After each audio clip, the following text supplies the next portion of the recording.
যদি তোর ডাক শুনে কেউ না আসে তবে একলা চলো রে। আজ হয়েছে আমার দশা। আমার বর আজকাল কোথাও নিয়ে যায় না আমাকে। আমি ওই জন্য ডিসাইড করেছি একাই বেরিয়ে পড়বো। এই এই এই এই আর এদের কাণ্ড দেখো, সব কটা আমার পিছু ধরেছে, মানে আমার সঙ্গে। এই এই এই চল সর। আমি যাচ্ছি মেলায়, আমাদের এই আশেপাশেই মেলা বসেছে, সেখানে যাচ্ছি। আসার সময় আমার বর নিয়ে চলে আসবে। যাচ্ছি একা, তবে আসবো দোগলা। তো চলো, রাত্রি হয়ে গেছে তো ওই জন্য খুব একটা ভালো বোঝা যাচ্ছে না। এইটা পড়েছি। এবারও দেওরের সঙ্গে দেখা হয়ে গেছিলো, রাস্তা পার করব, বাস থেকে নেবে, তখন দেওরের সঙ্গে দেখা হয়ে গেছিলো। তো দেওর বলছে কি কোথায় যাচ্ছে একা একা? আমি না, তোমার দাদা আসবে, আসার সময় আমাকে নিয়ে যাবে। অনেকটাই হেঁটে হেঁটে যেতে হবে ভেতরে, কিন্তু একা একা বেরোনোর সাহস আমি করতে পেরেছি অ্যাটলিস্ট ফাইনালি। কান খোলা রাখতে পারছিলাম না, ওই জন্য টুপিটা জোর জবরদস্তি করতেই হলো। মানে এত ঠান্ডা লাগছে না, গাড়িগুলো যাচ্ছে তো, আর সেই হাওয়াটা এসে কানে লাগছে। অনেকটাই হাঁটতে হবে, আর এই গাড়িগুলো যাচ্ছে তার হাওয়াটাই কানে এসে লাগছে।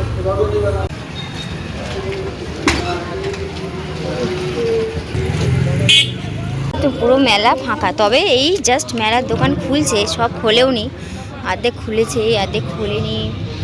সব আস্তে আস্তে ঘুরবো আর তোমাদের সঙ্গে শেয়ার করবো। প্রোগ্রামও হচ্ছে ওখানে, কালচারাল প্রোগ্রাম। জমিতে কি এখন আর চাষাবাদ হবে না, অথচ প্রগতি ময়দানে। কত করে মধুয়া? হ্যাঁ 10 টাকা একটা দেবেন তো।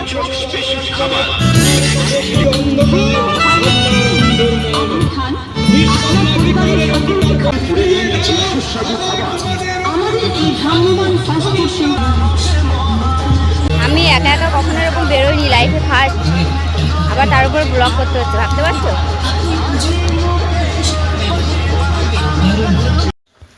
কলকাতা শহরে এখন নানান বড় বড় ধরনের মেলা বসে, যেমন সব বড় বড় মানে দোকানে সব জিনিসপত্র বিক্রি হয়। এরকম ছোটোখাটো সংসারের যে জিনিস সেগুলো কিন্তু পাওয়া যায় না সেই সব মেলাতে। সেই সব মেলাতে সব দামি দামি ব্র্যান্ডের সব জিনিস, মানে জামা কাপড়, ফার্নিচার, এই সমস্ত কিছু বিক্রি হয়, যেখানে মানে আমাদের সেগুলো কেনা তো দূরের কথা, ভাবাও যে কিনবো সেটা ভাবাও সেই মানে স্বপ্নের ব্যাপার আর কি। এতটাই কস্টলি হয় সেই সব জিনিসপত্রের। কিন্তু এই সব মেলাগুলোতে সবাই যা খুশি কিনতে পারবে, ঘুরে দেখতে পারবে, মনের মতন কিছু না কিছু তো কিনতে পারবেই, তাই না? এইসব মেলাগুলোই কিন্তু আমরা ছোটোবেলা থেকে দেখে এসেছি। এইসব মেলাগুলোতেই বেশি ঘুরতে মজা লাগে। ওই সব মেলাগুলোতে না কী বলো তো, দেখতে ভালো লাগে, কিন্তু কিনবো সেটা আর ভাবতেও পারি না, যা কস্টলি হয়। তো যাই হোক, এই যে এখান থেকে একটা কানের নিলাম, নেওয়ার পর সব পুরো মেলাটাই ঘুরে দেখছি। একা তো একটু অড লাগছে, ভিডিও করতে হচ্ছে, সবাই দেখছে যে কি করছে মেয়েটা একা একা। তো যাই হোক, সব মিলিয়ে একটু বুকে সাহস নিয়ে ভিডিওগুলো করছি। আর সব থেকে মেলার মধ্যে যেই জায়গাটা, যেই দোকানটা আমার অ্যাট্রাকটিভ করেছে সেটা হচ্ছে এই যে এইগুলো হ্যাঙ্গিং ফ্লাওয়ারগুলো, এত সুন্দর লাগছে, কালারফুল, কি বলবো, মনে হয় যেন দু একটা কিনেই ফেলি। কিন্তু না, একা গেছি তো, এত কিছু এক্সট্রা পাকামি করলে হবে না। তো যাই হোক, যেটুকু দেখছি তোমাদের সঙ্গে শেয়ার করছি। আর সব থেকে এতগুলো ফুলের মধ্যে ভালো লেগেছে একটা গোলাপটা হচ্ছে এত অপূর্ব লাগছিল, মনে হচ্ছিল যেন রিয়েল। তো যাই হোক, সব কিছু ভালোই লেগেছে, কিনবো করে কিছু কিনতে আর সাহস পেলাম না। আর এখানে দেখো কাঠের তৈরি কি হোল্ডারগুলো এত সুন্দর লাগছে, কত সুন্দর সুন্দর ডিজাইন করা, মানে সব মানে অ্যাট্রাকটিভ করবেই তোমাকে। এত সুন্দর সুন্দর মানে জিনিস পাওয়া যাচ্ছে এই মেলাটাতে। জামা কাপড়ও ছিল, সবই ছিল, মানে পাঁচ মিশুলি এই মেলায় সব রকমের জিনিসপত্র পাওয়া যায়। আর এটা খুব পছন্দ হয়েছিল, কিন্তু অত টাকা পয়সা আমি নিয়ে যাইনি। যেটা কিনবো, গোলাপি রঙের যেটা দেখলাম ওটা আমার মানে মন ছুঁয়ে গেছে। এই যেইটা এত ভালো লাগছিলো, বারবার ঘুরে ফিরে এটাই দেখছিলাম, এটার মধ্যেই হাত দিচ্ছিলাম, এত সুন্দর লাগছে।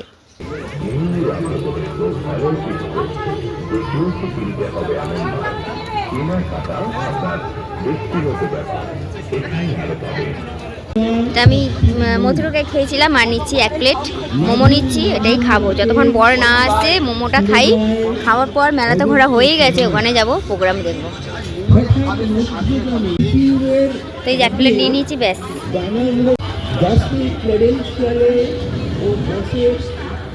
যে ম্যাটারে এসব অভাবে ওপরে এরকম অপেক্ষা ছিলে বলছি আমি অবিরত নোটিফিকেশনে হাসি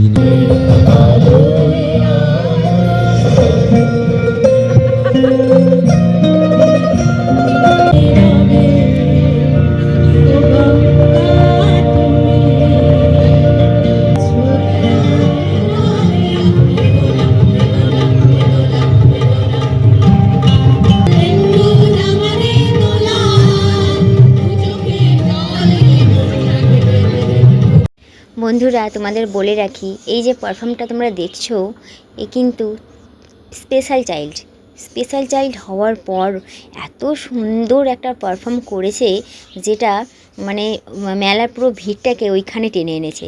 এতক্ষণ তো পুরো ফাঁকাই ছিল স্টেজের মানে আশেপাশে, কিন্তু এই স্পেশাল চাইল্ড যখন অ্যানাউন্সমেন্ট হয়েছে যে পারফর্ম করবে, তারপর থেকে কিন্তু যে স্টেজের পুরো চত্বরে ভিড় হয়ে গেছে। সত্যি খুব সুন্দর পারফর্ম করেছে।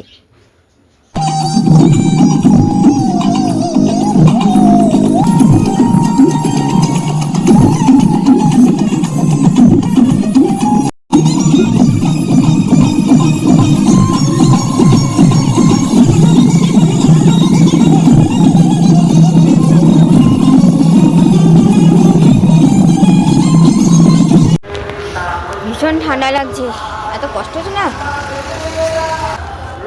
মাথায় এত হিটকি লেগে যাচ্ছে, মারাত্মক লেভেলে ঠান্ডা। আমি যাচ্ছি, বর বলে চলে আসো, রোডের ওপারে গিয়ে দাঁড়াবো, হয়েছে নিয়ে যাবে। খুব কষ্ট হচ্ছে। আমাকে দেখে চিনতে পারছো? আমি যে রোডের ওপাশে এলাম, বরের বাইকে উঠলাম, তারপর আর মানে ভিডিও করার মতন হিম্মত করা ছিল না, এত ঠান্ডা। মানে এই যেই লেভেলের ঠান্ডা, মানে দার্জিলিং দেখো লিপস্টিকারে ঘেটে গেছে। দার্জিলিংয়ের দিকেও মানে এত ঠান্ডা পড়ে কিনা সন্দেহ। প্রচণ্ড ঠান্ডা। আমার পাশে বসে একজন গল্প করছিল, বলছে আমরা আজকেরই মানে উনি হচ্ছে আবৃত্তি পাঠ করছিলেন, হাজব্যান্ড ওয়াইফ। বলছে নিজেদের মানে পাশের কারোর সঙ্গে কথা বলছিল, বলছে আমরা এক্ষুনি বীরভূম থেকে এলাম, ওখানে এই ঠান্ডা নেই, কলকাতায় যেই ঠান্ডা আছে। ভাবতে পারছো?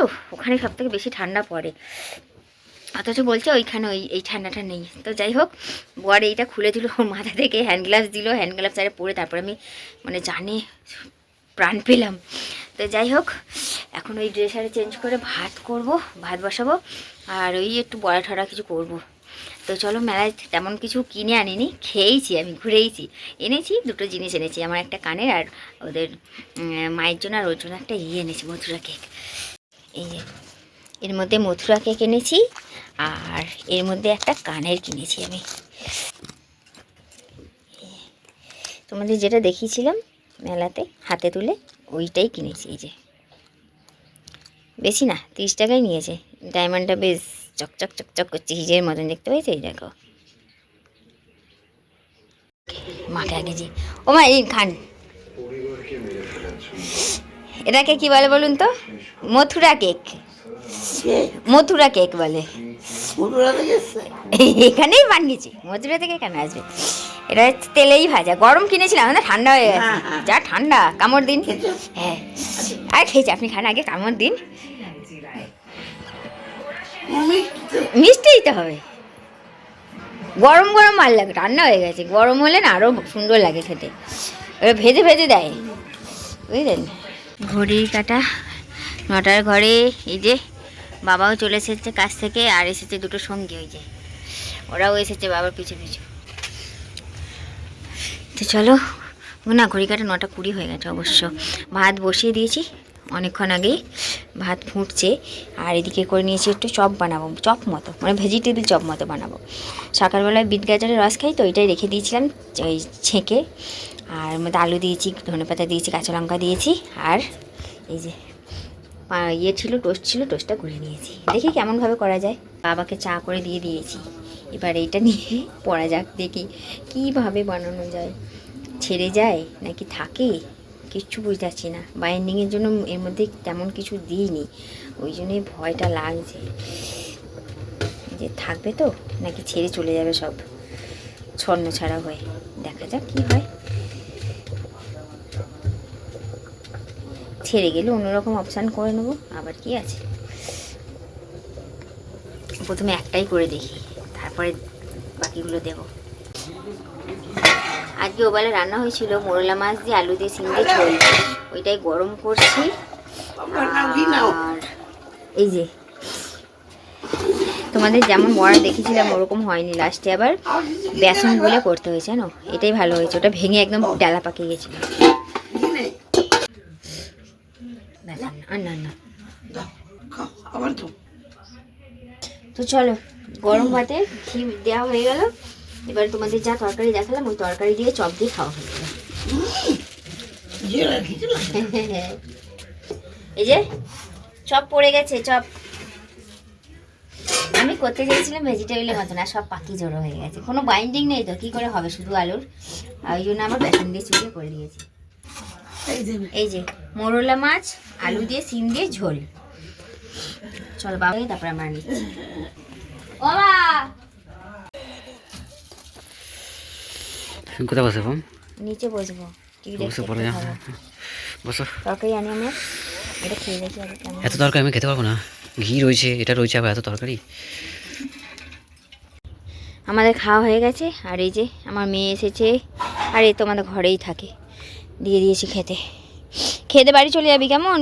ও মায়া, আর দৌড়াবি না কিন্তু, আস্তে আস্তে যাবি, কষ্ট হবে। কি ঠান্ডা হাওয়া দিচ্ছে, যাকে বলে হিমেল হাওয়া। উফ, ঘড়ির কাঁটা 11টার ঘরে। রাতের বেলায় সমস্ত বাসনকোসন মেজে শুলাম, বাসনকোসন মেজে তারপরে এই যে দুটো টিকি বানিয়ে নিয়েছি, টিকি বেঁধে তারপর মুখ চোখ ধুয়ে সব রেডি করে ফ্রেশ হয়ে তারপরে শুলাম। কারণ কাল সকাল সকাল অত তাড়াতাড়ি উঠতে পারবো না, যা ঠান্ডা পড়েছে না, বাসন রেখে দিলে কালকে কাজ করতে অনেক দেরি হয়ে যেত, ওই জন্য যা কাজ করার আজকে করেই শুলাম। তো যাই হোক, চলো আজকের মতন গুড নাইট, আর ব্লগটা ওইখানে শেষ করে দিলাম, ছোট্টখাট্টো একটা ব্লগ তোমাদের সঙ্গে শেয়ার করলাম। তো আজকের মতন তাহলে এটুকুই, দেখা হবে আগামীকাল আর একটা নতুন ব্লগের সঙ্গে। Good night.